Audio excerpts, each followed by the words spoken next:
Hello students, चलिए start करते हैं। क्लास 10th एक्सरसाइज 8.2 का क्वेश्चन नंबर 3 देखते हैं क्या है। इंपॉर्टेंट क्वेश्चन है और बड़ा प्यारा क्वेश्चन है, एग्जाम्स में मोस्टली पूछा जाता है। क्या है question? If tan of a plus b equal to √3 and tan of a minus b equal to 1/√3। यहां पे हमारे पास दो एंगल दे रखे हैं बच्चों, a और b।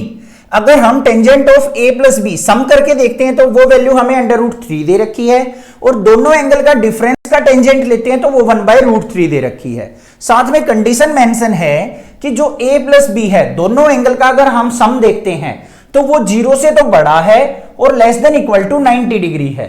साथ में एक और कंडीशन दे दी कि जो a एंगल है वो b एंगल से बड़ा एंगल है, मतलब a की वैल्यू ज्यादा है, b की कम है। Then find the value of a and b। तो हमें उन a और b एंगल्स को फाइंड आउट करना है। बड़ा सिंपल सा क्वेश्चन है, देखो कैसे करेंगे। सबसे पहले देखो हमें यहां पे क्या दे रखा है, tangent of a plus b equal to √3। ये हमें गिवन है, ठीक है। अब √3 हमारा टेंजेंट में किस पे होता है? tan 60 पे। तो क्यों ना मैं इसको tan 60 लिख दूं, तो यहां पे क्या आएगा मेरे पास, tan a plus b equal to √3 को क्या लिख सकता हूं मैं, tan 60 डिग्री।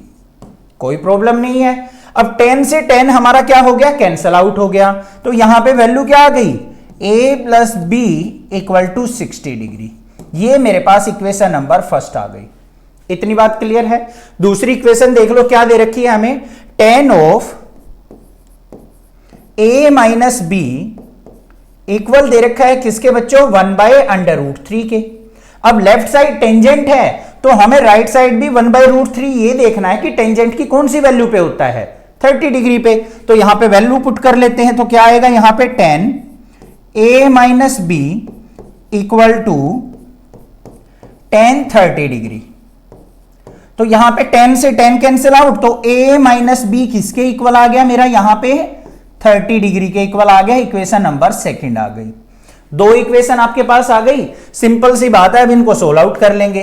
तो a प्लस b किसके इक्वल आया है मेरा, 60 डिग्री के, और a माइनस b किसके इक्वल आया है बच्चों, 30 डिग्री के। इन दोनों इक्वेशंस को सिंप्लीफाई कर लेते हैं।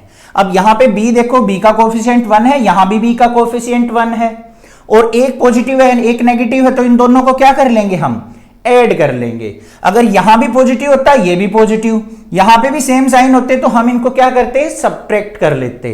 तो यहां पे देखो b से b cancel out, a plus a क्या हो गया, twice of a equal to 60 और 30 क्या हो गया, 90 डिग्री। तो a एंगल किसके इक्वल आ गया हमारा, यहां पे 90 डिवाइड बाई 2 से डिवाइड करेंगे तो कितना आया, 45 डिग्री। तो a एंगल मिल गया मुझे, क्या है, 45 डिग्री। अब हमें क्या निकालना है, b एंगल और फाइंड आउट करना है। तो b एंगल फाइंड आउट करने के लिए क्या करेंगे, हम इस वैल्यू को इक्वेशन नंबर फर्स्ट या इक्वेशन नंबर सेकंड किसी के अंदर भी हम इसको पुट कर सकते हैं। तो इसको लिखेंगे यहां पे, put a equal to 45 degree in equation first.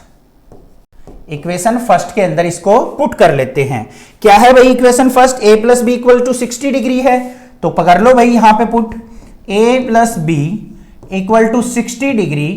a की वैल्यू 45 डिग्री निकली है, तो 45 degree plus b equal to 60 degree, और b इक्वल टू क्या आ गया मेरे पास, 60 माइनस 45, तो b इक्वल टू क्या आया, 15 डिग्री। तो b एंगल भी मिल गया मुझे और a एंगल भी मिल गया मेरा 45 डिग्री। ये दो एंगल आ गए मेरे।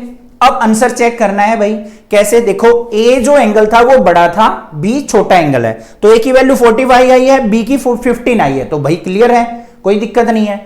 दूसरा a और b का सम जो है वो 0 से 90 के बीच में होना चाहिए, तो 45 और 15 को ऐड करेंगे तो 60 डिग्री हो गया, तो वो 0 और 90 के बीच में आ रहा है। तो इस तरीके से हमें एंगल फाइंड आउट कर लेना है, ठीक है। एग्जाम के अंदर आपको यहां पे tan की जगह साइन भी दे सकता है, कोसाइन भी दे सकता है, सीकेंट भी दे सकता है, कोसिकेंट भी दे सकता है, कोट भी दे सकता है। तो घबराना नहीं है कि हमने तो tan सीखा था और ये कोट कहां से आ गया, कोसिकेंट कहां से आ गया।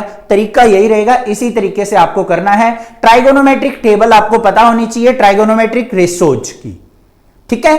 चैनल को सब्सक्राइब, वीडियो को लाइक जरूर करना, ज्यादा से ज्यादा शेयर करना। Thank you students for watching this video.